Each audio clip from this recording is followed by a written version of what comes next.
3, 2, 1, mark. And we're at T-minus 9 minutes and counting. GLS auto sequence has been initiated. The ground launch sequencer has been initiated.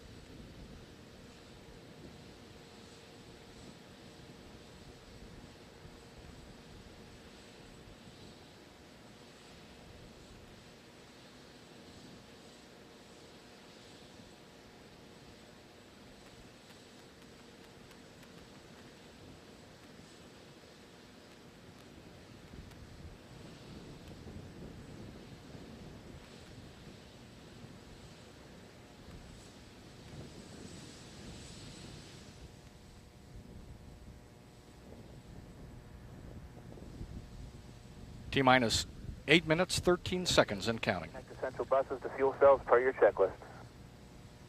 OTC, PLT, that's in work. Pilot George Zamka is now flipping switches in the cockpit to directly connect the 3 fuel cells to the essential power buses. OTC, PLT, essential buses connected to fuel cells.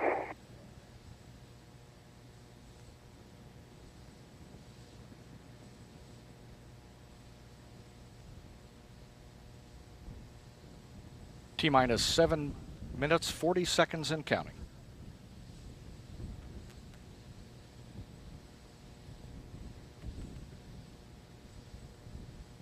GLS is go for orbiter access arm retract. And Discovery OTC, good luck getting ISS core complete and opening the gateway for all mankind in space. Discovery copies. Words to Pam Melroy from Orbiter Test Conductor John Craxon here in the Launch Control Center, and we see that the orbiter access arm is now being retracted away from the vehicle. This is the walkway used by the crew to gain entry into and out of Discovery, and it could be returned to position within seconds if it were necessary.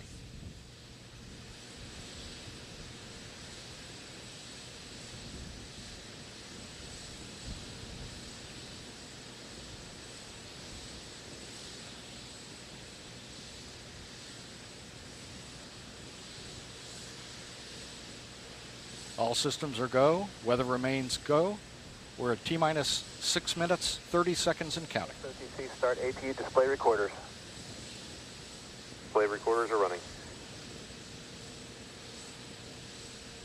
PLT, OTC, perform APU pre-start. OTC, PLT, that's in work. The orbiter test conductor has given pilot George Zamka the go-ahead to perform the auxiliary power unit pre-start procedure.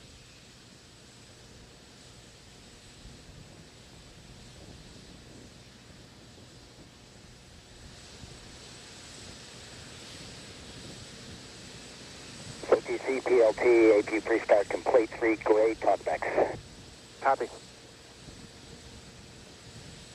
T-minus 5 minutes, 45 seconds and counting. All 3 APUs standing by for the start sequence.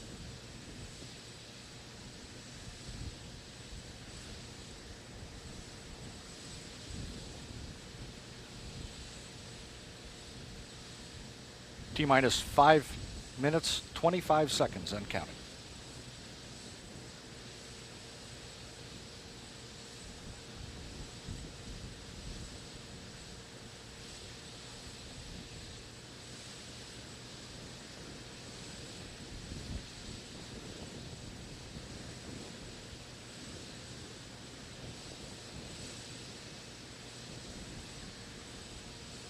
T-minus 5 minutes and counting. GLS is go for orbiter APU start. PLT, OTC, perform APU start. OTC, PLT, that's in work. CDR, OTC, reconfigure heaters. We have a go for APU start, and the commander has been asked to turn off flash evaporator feed line heaters. T-minus 4 minutes, 40 seconds and counting.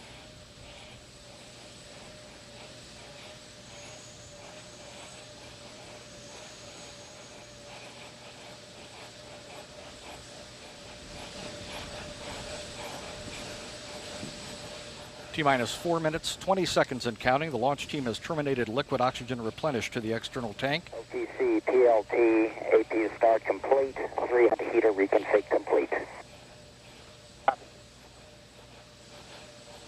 3 good APUs, and the launch team is now initiating LOX drainback.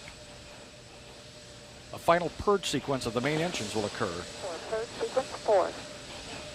Go for purge sequence 4, T-minus 3 minutes, 53 seconds and counting.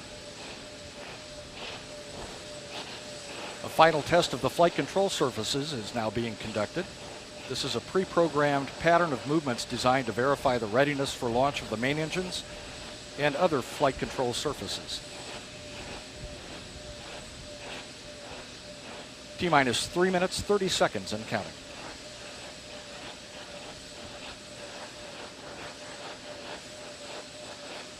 Final aero surface checks of the orbiter's wing, elevons, and rudder are completed. This verifies the orbiter's hydraulic systems are functioning properly. The 3 main engines are now being gimbaled as a final test before launch.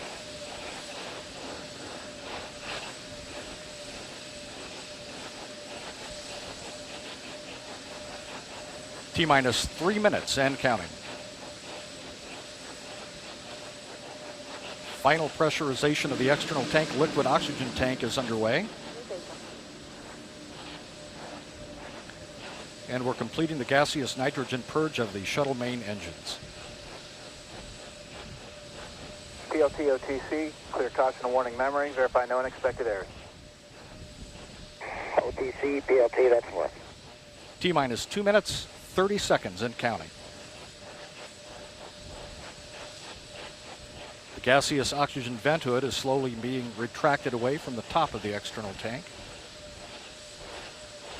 Pilot George Zampka has cleared the caution and warning memory system. Discovery OTC, close and lock your visors and initiate O2 flow. Discovery copies.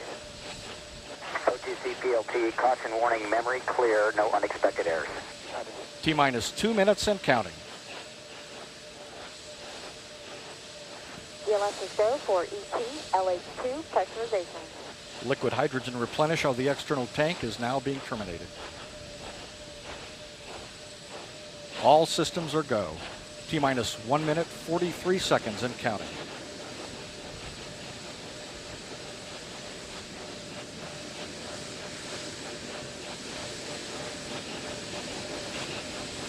For 1 minute, 30 seconds.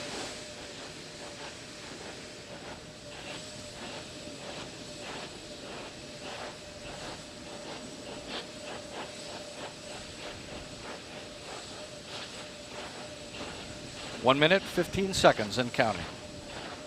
The liquid hydrogen tank inside the external tank is reported to be at the proper flight pressure.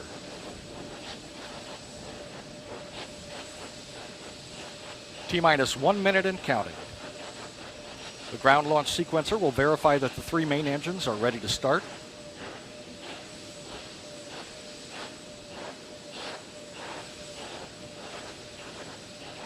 The SRB joint heaters are being deactivated at this time and power being removed from ground support equipment. T-minus 40 seconds. Transferring to orbiter internal power. Coming up on a go for auto sequence start. ELS is go for auto sequence start. And we have a go for auto sequence start. Discovery's onboard computers have primary control of all the vehicle's critical functions. T-minus 20 seconds.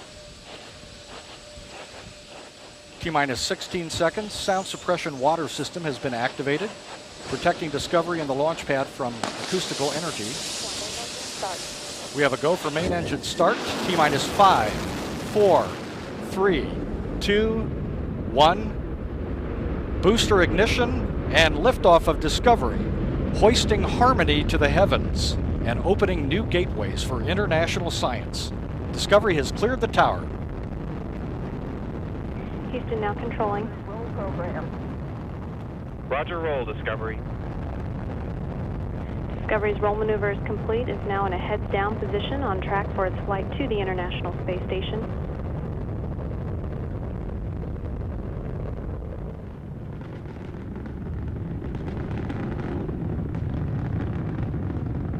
Discovery 7 miles downrange at an altitude of 2 statute miles. Flying at 600 miles per hour. Discovery's engines are throttling down as the orbiter passes through the area of maximum pressure on the vehicle. Now 50 seconds into the flight.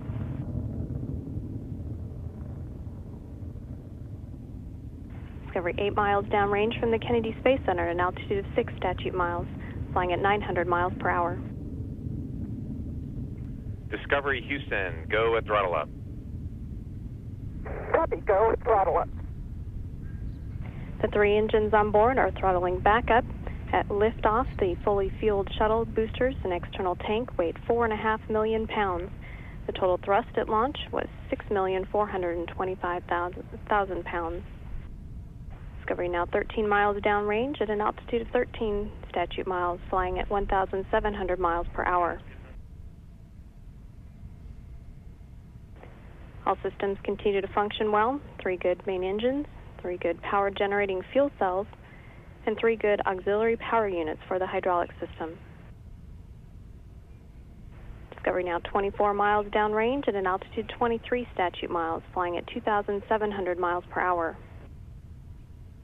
1 minute 58 seconds into the flight, standing by for burnout and separation of the solid rocket boosters.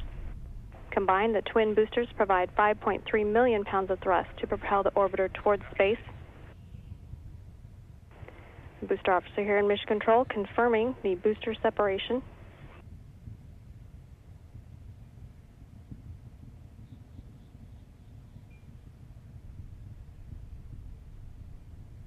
Two minutes, 25 seconds into the flight. The propulsion officer here confirms that the orbital maneuvering system engines are firing, providing Discovery with an extra boost to orbit.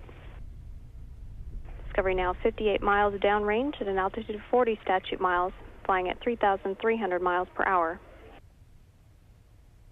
Discovery Houston, 2-engine Maroon. Copy, 2-engine Maroon. Discovery can reach Maroon in the event of a single engine failure. However, all 3 main engines are still operating well. 3 minutes, 5 seconds into the flight, Discovery at an altitude of 47 statute miles, 85 miles downrange from the Kennedy Space Center, flying at 3,800 miles per hour.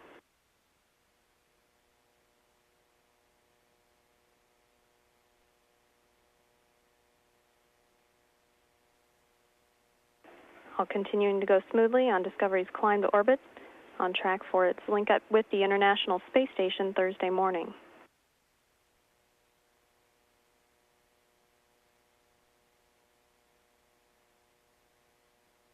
3 minutes and 40 seconds into the flight, Discovery now 124 miles downrange at an altitude of 57 statute miles, flying at 4,600 miles per hour.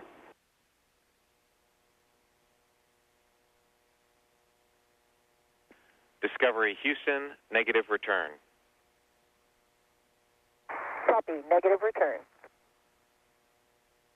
Discovery is now flying too high and too fast to return to the Kennedy Space Center and the shuttle landing facility in the event of an engine failure. However, all 3 main engines still continuing to function well. Discovery at an altitude of 62 statute miles, flying 172 miles downrange from the Kennedy Space Center at 5,400 miles per hour.